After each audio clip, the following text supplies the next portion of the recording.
Hi, I'm Old Norse Specialist Jackson Crawford. On my Patreon-supported YouTube channel, I present videos about Norse language, myth, culture, sagas, etc., and on runes, and lately the channel has been on quite a rune kick. Today I'll be talking to you about someone else's original research. Jackie Nordström is a scholar at the Goethe University in Germany and has recently published an article in Swedish in the journal Arkiv for Nordisk Philologi, the Archive for Nordic Scandinavian Philology, called Dvärgen på Ribe, so the dwarf on the Ribe cranium. Now what this refers to is a very famous early Younger Futhark runic inscription called the Ribe cranium, or the Ribe skull fragment, because it is a piece of human skull found in the environs of Ribe, Denmark in 1973. Now, the skull itself, dated to between 725 and 750 AD, is drilled. So there's a little hole through it. Looks like it was meant to string like a cord or string or chain, something like that, so you could wear it as a pendant. Now, I have been in touch with Jackie Nordström in the process of making this video. Nordström was not able to appear personally, but I hope that I can give you at least a reasonable picture of this new interpretation of the runes on that cranium, because it is a really fascinating early Viking Age runic text. Alright, so if we take a look at the runes themselves, we see that they are written in a transitional early Younger Futhark that still has some Elder Futhark characteristics. We're already down to the 16 runes of the Younger Futhark system. We're not using the larger 24-letter Elder Futhark alphabet. But some of the letters still have their old shapes, so H and M still have their old Elder Futhark shapes, not their later Younger Futhark shapes. And on the cranium we see that a form of the A rune, or, is used that actually looks like what the H rune looks like in standard Younger Futhark. So pretty unique, although there are some other early Viking Age inscriptions that share some of these characteristics too. Now, the usual reading since the discovery of the cranium about 50 years ago has been something like this: Ulfur och Odin och Hotur hjälp Buri is vidare thema verki och dvärgunin bor, with the readings becoming sort of progressively less clear as you go. So we start with Wolf and Odin and High Tyr, or High God.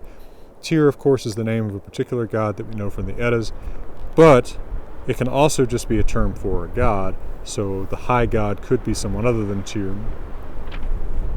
himself. In fact, it could even be another reference to Odin, given that Odin is the High One. Right, Halvamal, words of the High One. And then we see Help Buri, and then an S, which could go a few different ways, which or is against that pain, and dwarf work, perhaps, dvärgunin.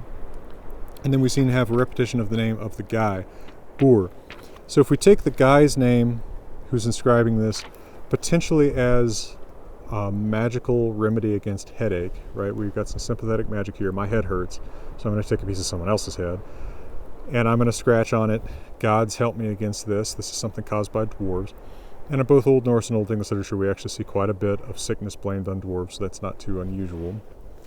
And then he seems to repeat his name at the end, right? Buri being dative when we first see it. Hjälp Buri. Help takes a dative object, so Buri in the dative wouldn't be strange. And then just repeating his name at the end, Bur.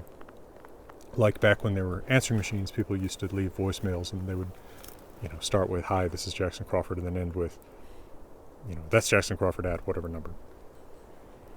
Okay, another interpretation of the last bit was put forward by Otto Grunvik, who proposed that the runes from 48 on were actually Auk dvärgunin bor, and against the dwarf lady Bor, so making Bor a dwarf lady, a dvärginja. Most critically, Nordström rereads two runes in the inscription differently than anyone has previously. using a digital microscope. First of all, Nordström rereads rune 31 as not an is, not an I, but as a nother, an N, giving us Borens, thus Ulver and Odin and High Tyr, help is born against, Hjálp Borens, with the word is abbreviated to just S, as we frequently see in early Old Norse.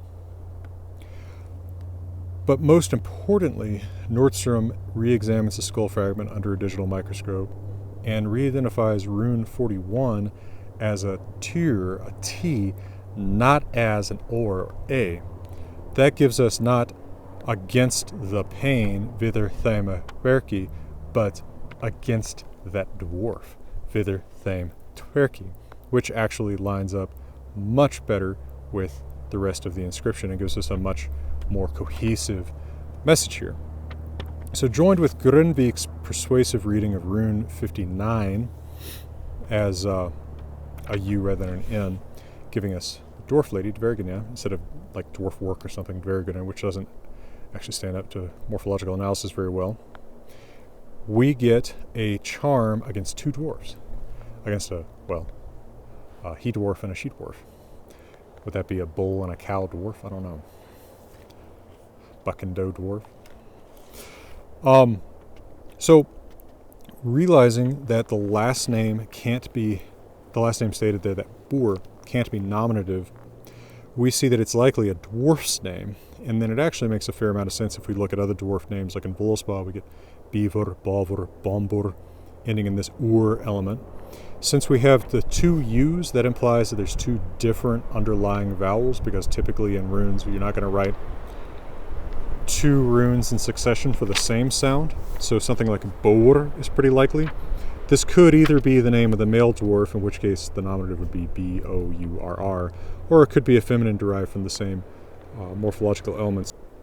Now, Nordström's new digital microscope readings of rune 41 as a T, not an A, and of 31 as an N, not an I, have convinced me, though 41 does make a bigger difference, and it's also the judgment that Nordström personally renders more confidently. So in total, with those changes made, Nordström recommends reading the Ribe skull fragment in this way, roughly. Of course, this is with my own spin on it, I guess. Wolf and Odin and High Tyr, help is born against that dwarf and the dwarf S, Bor.